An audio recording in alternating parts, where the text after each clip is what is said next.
Bonjour à tous, la réouverture de Notre-Dame possible pour 2024, de nouvelles nominations et 15 000 fidèles au pèlerinage du Rosaire, c'est dans SIC et ça commence maintenant.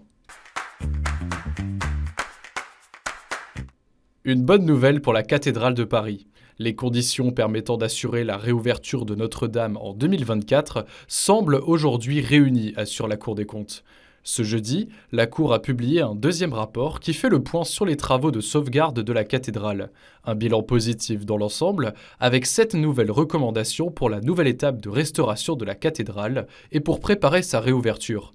La Cour est satisfaite des travaux de sauvegarde de la cathédrale grâce aux dons reçus qui doivent permettre en plus d'engager une restauration d'ensemble de la cathédrale et de traiter les pathologies antérieures à l'incendie. Le rapport attire l'attention sur l'organisation de la sécurité et la gestion technique de la cathédrale lors de sa réouverture.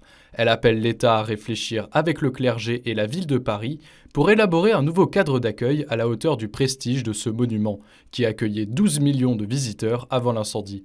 Elle prévoit 2 millions de visiteurs supplémentaires à partir de 2024. Ce vendredi, des nominations dans l'Église en France et à Rome. En France, le pape François a nommé le père Yvan Briin, évêque auxiliaire de Rennes. Ordonné prêtre en 2001, il était jusqu'à présent vicaire général du diocèse de Vannes. Il accompagnait aussi la pastorale en langue bretonne.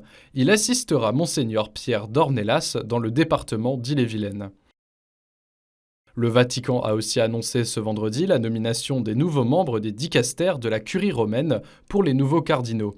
Parmi eux, le cardinal français Jean-Marc Aveline, nommé membre du dicastère pour les évêques et du dicastère pour le dialogue interreligieux. Le 5 octobre 2021, la commission indépendante sur les abus sexuels dans l'Église rendait public son rapport à la demande de la Conférence des évêques de France et de la Conférence des religieux et religieuses de France.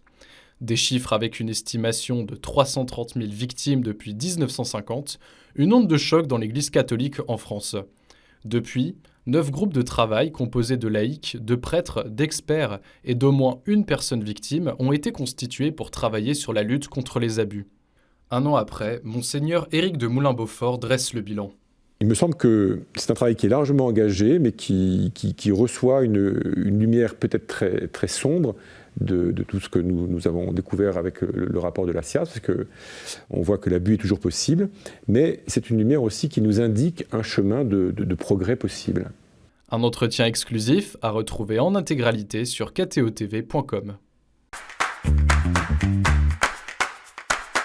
Le supérieur général et le conseil de la communauté du Chemin Neuf ont rencontré ce jeudi le pape François à Rome.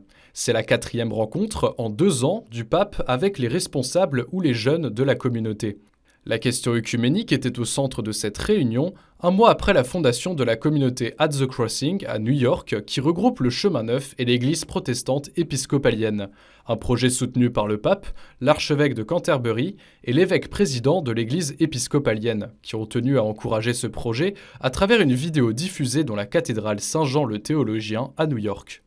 Mi esperanza es que esta comunidad ofrezca una oportunidad para revivir el deseo de unidad de los cristianos y de la sociedad de Nueva York e incluso en los Estados Unidos. El futuro de la fe en nuestro mundo pasa por la unidad de los cristianos. 15 000 pèlerins sur l'esplanade du sanctuaire de Lourdes, le plus grand rassemblement dans la ville mariale depuis 2019. Le pèlerinage du Rosaire, organisé chaque année par les dominicains, avait été fortement marqué par les restrictions sanitaires. De mercredi à samedi, les milliers de fidèles réunis se sont rendus à la grotte de Massiabielle, sur les traces de Sainte Bernadette, pour célébrer la fête de Notre-Dame du Rosaire. C'est quand même une immense joie de pouvoir tous se retrouver. Nous avons, par exemple, des pèlerins qui viennent des départements d'outre-mer depuis, pour certains, 3 ans, 4 ans même. Ils s'étaient mis en route et ils n'ont jamais pu venir. Enfin, ils sont parmi nous. Et combien comme cela? Les malades étaient dans les accueils limités à 400 l'an dernier, 450. Au fond, on avait été prudemment. Et pourtant, ça fait déjà un nombre, mais prudemment. Et cette année, ils sont 850 dans les accueils. On le voit bien, la vie, la ferveur, la joie, tout cela a repris en fait.